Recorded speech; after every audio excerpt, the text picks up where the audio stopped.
Hi friends, പുതിയൊരു വീഡിയോയിലേക്ക് എല്ലാവർക്കും സ്വാഗതം. എല്ലാവരും സുഖമായിട്ട് സേഫ് ആയിട്ട് ഇരിക്കുകയെന്ന് വിശ്വസിക്കുന്നു. അപ്പോൾ ഇന്നത്തെ നമ്മുടെ വീഡിയോ പതിവ് പോലെ ടിപ്സ് ആൻഡ് ട്രിക്സിന്റെ തന്നെയാണ്.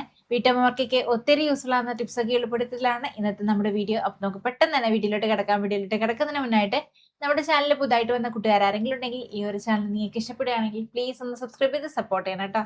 അപ്പൊ നമുക്ക് ആദ്യത്തെ ടിപ്പിലോട്ട് കിടക്കാം. അതിനായിട്ട് ഞാൻ ഇതുപോലൊരു ക്യാനൊക്കെ എടുത്തിട്ടുണ്ട്. ഇത് പാലൊക്കെ വാങ്ങിക്കുമ്പോൾ കിട്ടുന്ന ഒരു ക്യാനാണ് കേട്ടോ. അപ്പൊ നമുക്ക് ഇതിന്റെ സ്റ്റിക്കറൊക്കെ ഒന്ന് ഇളക്കി മാറ്റാം. ഇനി ഇതിനെ നമുക്കൊന്ന് കട്ട് ചെയ്തെടുക്കണം. പിന്നെ കട്ട് ചെയ്യാനായിട്ട് ഞാൻ ഒരു അടപ്പ് എടുത്തിട്ടുണ്ട്. ആ ഒരു അടപ്പ് ഇതുപോലെ ക്യാനിന്റെ മുകളിൽ വെച്ചിട്ട് ആദ്യം ഒന്ന് മാർക്ക് ചെയ്തെടുക്കുകയാണ്. ഇതുപോലെ നമുക്ക് ക്യാനിന്റെ ചുറ്റുമായിട്ട് ചെയ്തെടുക്കാം കേട്ടോ. അപ്പൊ ഞാൻ മാർക്ക് ചെയ്തെടുത്തിട്ടുണ്ട്. ഇനി നമുക്ക് ഒന്ന് കട്ട് ചെയ്തെടുക്കാം. പിന്നെ ഈ ഒരു ഡിസൈനിൽ ഡയറക്റ്റ് ആയിട്ട് കട്ട് ചെയ്തെടുക്കാനായിട്ട് കുറച്ചൊരു ബുദ്ധിമുട്ടാണ്. അപ്പൊ കട്ട് ചെയ്യാനുള്ള എളുപ്പത്തിന് വേണ്ടിയിട്ട് ഞാൻ ഇതുപോലെ ആ ഒരു ക്യാൻ ആദ്യം ഒന്ന് കട്ട് ചെയ്തെടുക്കുകയാണ്. നമ്മൾ നേരത്തെ അടപ്പ് വെച്ചിട്ട് മാർക്ക് ചെയ്തിട്ടുണ്ടായിരുന്നല്ലോ, അതിന്റെ തൊട്ട് മുകളിൽ വെച്ചിട്ട് ഇതുപോലെ പ്ലെയിൻ ആയിട്ടൊന്ന് കട്ട് ചെയ്തെടുക്കാം. അതിനുശേഷം നമുക്ക് കത്രി വെച്ചിട്ട് ഈസി ആയിട്ട് ആ ഒരു ഡിസൈൻ കട്ട് ചെയ്തെടുക്കാനായിട്ട് പറ്റും. അങ്ങനെ കട്ട് ചെയ്തെടുത്തിട്ടുണ്ട്. ഇനി നമ്മൾ വരച്ച ആ ഒരു ഡിസൈനിലോട്ട് കട്ട് ചെയ്തെടുക്കാനായിട്ട് നമുക്ക് കത്രിയെ യൂസ് ചെയ്യാം. ഇതുപോലെ നമുക്ക് ഈസി ആയിട്ട് കട്ട് ചെയ്തെടുക്കാനായിട്ട് പറ്റും. ഈ ഒരു രീതിയിൽ നമ്മൾ കട്ടർ വെച്ചിട്ടാണ് കട്ട് ചെയ്തെടുക്കുന്നുണ്ടെങ്കിൽ കുറച്ചൊരു ബുദ്ധിമുട്ടായിരിക്കും കട്ട് ചെയ്തെടുക്കാനായിട്ട്. കറക്റ്റ് ഷേപ്പും കിട്ടില്ല. അപ്പോൾ നമുക്ക് ഈസി ആയിട്ട് ഇതുപോലെ കത്രി വെച്ചിട്ട് കട്ട് ചെയ്തെടുക്കാനായിട്ട് പറ്റും. അങ്ങനെ ഞാൻ കട്ട് ചെയ്തെടുത്തിട്ടുണ്ട്. ഇനി ഞാൻ ഇതിന്റെ സെൻട്രലായിട്ട് ഇതുപോലെ ഒനിയൻ കൂടി എഴുതി കൊടുക്കുകയാണ് കേട്ടോ. ഇത് നമ്മൾ പ്ലെയിൻ ആയിട്ട് വെക്കുകയാണെങ്കിൽ ഒരു ഭംഗിക്കുറവാണ്. അപ്പൊ ഇതുപോലെ ഒന്ന് എഴുതി കൊടുക്കുകയാണെങ്കിൽ കുറച്ചുകൂടി ഭംഗിയായിരിക്കും കേട്ടോ. അങ്ങനെ ഞാൻ എഴുതി എടുത്തിട്ടുണ്ട്. പിന്നെ ഇത് ഞാൻ എഴുതി കൊടുത്തത് പെർമനന്റ് മാർക്കർ വെച്ചിട്ടാണ്. അങ്ങനെ ഇത് നമ്മുടെ സവാളയൊക്കെ ഇട്ട് വെക്കാൻ പറ്റുന്ന നല്ലൊരു ബാസ്ക്കറ്റ് ഇവിടെ റെഡി ആയിട്ടുണ്ട്. ഇനി ഇതിലോട്ട് ഞാൻ സവാളയൊക്കെ ഇട്ട് കൊടുക്കുകയാണ്.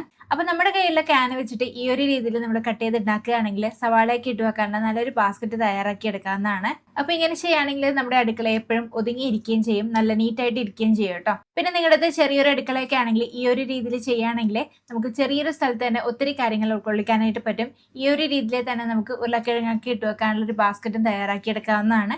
അപ്പോൾ ഒന്ന് ട്രൈ ചെയ്ത് നോക്കാം കേട്ടോ. ഇനി നമുക്ക് അടുത്ത ടിപ്പിലോട്ട് കിടക്കാം. അതിനായിട്ട് ഞാൻ വേറൊരു ക്യാൻ എടുത്തിട്ടുണ്ട്. ഇത് ഫാബ്രിക് സോഫ്റ്റ്വെയറിന്റെ ക്യാനാണ് കേട്ടോ. അതായത് നമ്മുടെ കംഫർട്ടറിന്റെ ഒക്കെ ക്യാൻ ഈ ഒരു രീതിയിൽ തന്നെയാണ് നമുക്ക് വരാറുള്ളത്. പിന്നെ അതുപോലെ തന്നെ ലിക്വിഡ് സോപ്പൊക്കെ ആണെങ്കിലും ഈ ഒരു രീതിയിൽ നമുക്ക് ക്യാൻ കിട്ടാറുണ്ട്. അപ്പൊ ഇതുപോലുള്ള ക്യാനൊക്കെ കിട്ടുകയാണെങ്കിൽ ആരും കളയേണ്ട, നമുക്കത് വെച്ചിട്ട് നല്ലൊരു കാര്യം ഉണ്ടാക്കിയെടുക്കാനായിട്ട് പറ്റും കേട്ടോ. അപ്പൊ അതെങ്ങനെയാ നോക്കാം. അപ്പൊ ഞാൻ ഇതിന്റെ സ്റ്റിക്കറൊക്കെ ഇളക്കി മാറ്റിയതിനു ശേഷം സ്കെയിൽ വെച്ചിട്ടൊന്ന് മാർക്ക് ചെയ്ത് കൊടുക്കുകയാണ്. ഇത് നമുക്കൊന്ന് കട്ട് ചെയ്തെടുക്കണം കേട്ടോ. അപ്പൊ കട്ട് ചെയ്യുന്നതിന് മുന്നായിട്ട് നമ്മൾ ഇതുപോലെ ഒന്ന് അടയാളപ്പെടുത്തി കൊടുക്കുകയാണെങ്കിൽ നമുക്ക് ഈസി ആയിട്ട് കട്ട് ചെയ്തെടുക്കാനായിട്ട് പറ്റും. അങ്ങനെ മാർക്ക് ചെയ്തെടുത്തിട്ടുണ്ട്. ഇനി ഈ ഒരു മാർക്ക് ചെയ്ത ഭാഗത്തു കൂടി തന്നെ നമുക്കൊന്ന് കട്ട് ചെയ്ത് മാറ്റാം.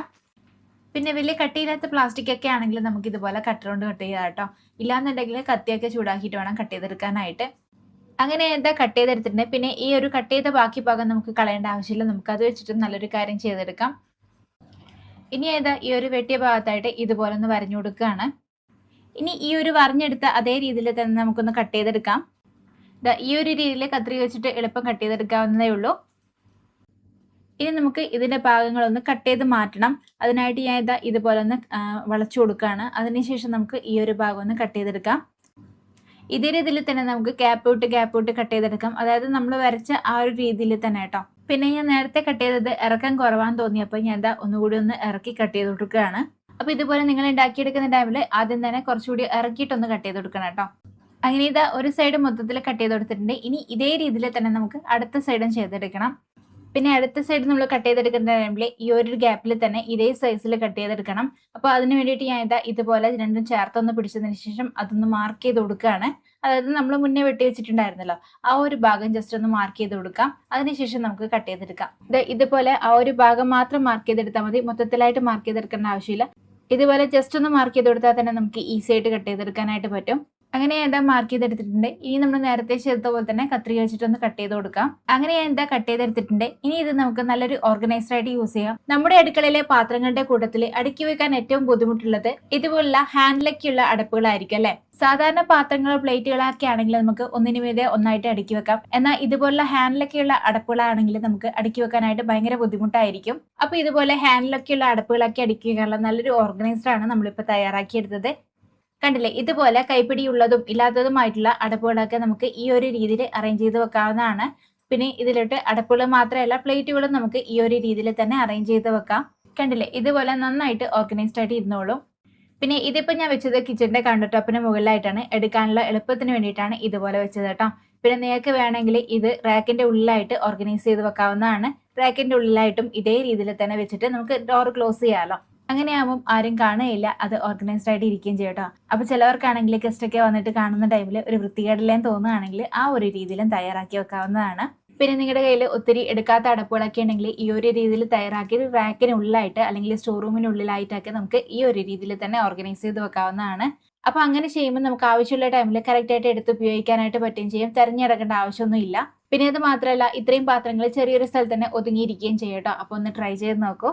ഇനി നമുക്ക് അടുത്ത ടിപ്പിലോട്ട് കിടക്കാം. അതിനായിട്ട് ഞാൻ നേരത്തെ കട്ട് ചെയ്ത് മാറ്റിയ ആ ഒരു ക്യാനിൻ്റെ തന്നെ ബാക്കി ഭാഗമാണ് എടുത്തിട്ടുള്ളത്. ഈ ഒരു ഭാഗവും നമുക്ക് നല്ല രീതിയിൽ റീയൂസ് ചെയ്തെടുക്കാനായിട്ട് പറ്റും. അപ്പോൾ അതിനായിട്ട് ഈ ഒരു ഹാൻഡിൽ വരുന്ന ഭാഗം ഞാൻ കട്ട് ചെയ്തെടുക്കുകയാണ്. അങ്ങനെ ഞാൻ കട്ട് ചെയ്തെടുത്തിട്ടുണ്ട്. കണ്ടില്ലേ, ഈ ഒരു ഭാഗം മാത്രമേ നമുക്ക് ആവശ്യമുള്ളൂ. ഇനി ഇതിന്റെ മുകളിലായിട്ട് 4 ഹോൾ ഇട്ട് കൊടുക്കണം. അതിനായിട്ട് ഞാൻ സോൾഡറിംഗ് മെഷീൻ വെച്ചിട്ട് ആദ്യം ഈ ഒരു ഹാൻഡിൽ വരുന്ന ഭാഗത്തിന്റെ സൈഡ് ഭാഗത്തായിട്ട് ഒരു ഹോൾ ഇട്ട് കൊടുക്കുകയാണ്. അതിനുശേഷം അതിന്റെ നേരെ അടുത്തായിട്ട് തന്നെ ഹാൻഡിലിന്റെ അടുത്ത സൈഡ് വരുന്ന രീതിയിൽ ഹോൾ ഇട്ട് കൊടുക്കാം. ഇതേ രീതിയിൽ തന്നെ താഴ്ഭാഗത്ത് നമുക്ക് ചെയ്തെടുക്കാം. അങ്ങനെ ഞാൻ ഹോളൊക്കെ ഇട്ട് കൊടുത്തിട്ടുണ്ട്. പിന്നെ നമുക്ക് ഇതിലോട്ട് വേണ്ടത് ഇതുപോലെ ഒരു സ്പഞ്ചാണ്. നമ്മൾ പാത്രം കഴുകാൻ എടുക്കാറില്ലേ, ആ ഒരു സ്പോഞ്ച് തന്നെയാണ് കേട്ടോ ഇത് ഞാൻ ഇത്തവണ വാങ്ങിച്ചപ്പോൾ ഈ ഒരു രീതിയിലുള്ളതാണ് വാങ്ങിച്ചത്. സാധാരണ നമ്മൾ പാത്രം കഴുകാൻ എടുക്കുന്ന മഞ്ഞ കളർ സ്പോഞ്ച് ഉണ്ടല്ലോ, അതെടുത്താലും മതി കേട്ടോ. ഇനി നമുക്ക് ഹാൻഡിലിന്റെ മുകളിലായിട്ട് പാത്രം കഴുകുന്ന സ്പോഞ്ച് ഇതുപോലെ ഒന്ന് വെച്ചു കൊടുക്കാം. അപ്പൊ ഇത് കറക്റ്റ് ആയിട്ട് ഇരിക്കാനായിട്ട് നമുക്കൊരു നൂല് വെച്ചിട്ടൊന്ന് കെട്ടിക്കൊടുക്കണം. അപ്പൊ അതിനായിട്ട് ഞാൻ സൂചിയും നൂലും എടുത്തിട്ടുണ്ട്. പിന്നെ നൂല് എടുക്കുന്ന ടൈമിൽ അത്യാവശ്യം കട്ടിയിൽ എടുക്കണം കേട്ടോ. അതായത് നൂല് ഒരു 3-4 ലെയർ ആക്കിയിട്ട് എടുക്കണം. ഇനി നമുക്ക് സൂചി ഇതുപോലെ ഒന്ന് കടത്തി കൊടുത്തതിന് ശേഷം നമുക്ക് ഈ ഒരു രീതിയിലൊന്ന് കെട്ടിക്കൊടുക്കാം. ഈ ഒരു രീതിയിൽ തന്നെ നമുക്ക് താഴ്ഭാഗത്തും ചെയ്തെടുക്കാം കേട്ടോ. അങ്ങനെ കെട്ടിക്കൊടുത്തിട്ടുണ്ട്. പിന്നെ ഇതിന്റെ ഫ്രണ്ട് ഭാഗം ഇതുപോലെയാണ് ഉണ്ടാവുക. ഇപ്പൊ നമുക്ക് നമ്മുടെ ടൈൽസ് ഒക്കെ ക്ലീൻ ചെയ്യാനുള്ള നല്ലൊരു സ്പോഞ്ച് ഇവിടെ റെഡി ആയിട്ടുണ്ട്. ഇത് ഹാൻഡിൽ ഉള്ളത് കൊണ്ട് തന്നെ നമുക്ക് എളുപ്പത്തിൽ ക്ലീൻ ചെയ്തെടുക്കാനായിട്ട് പറ്റുകയും ചെയ്യും. നമ്മളെ അടുക്കളയുടെയോ അല്ലെങ്കിൽ ബാത്റൂമിന്റെ ഒക്കെ വാൾ ടൈൽസ് ഉണ്ടാവുമല്ലോ, അതൊക്കെ നമുക്ക് ഈ ഒരു സ്പോഞ്ച് വെച്ചിട്ട് എളുപ്പത്തിൽ ക്ലീൻ ചെയ്തെടുക്കാനായിട്ട് പറ്റും. പിന്നെ ഇത് വാൾ ടൈൽസ് മാത്രമല്ല, നമ്മുടെ അടുക്കളയിലെ കിച്ചൺ സിങ്കിന്റെ ഏരിയ ഒക്കെ നമുക്ക് ഇത് വെച്ചിട്ട് എളുപ്പത്തിൽ ക്ലീൻ ചെയ്തെടുക്കാവുന്നതാണ്.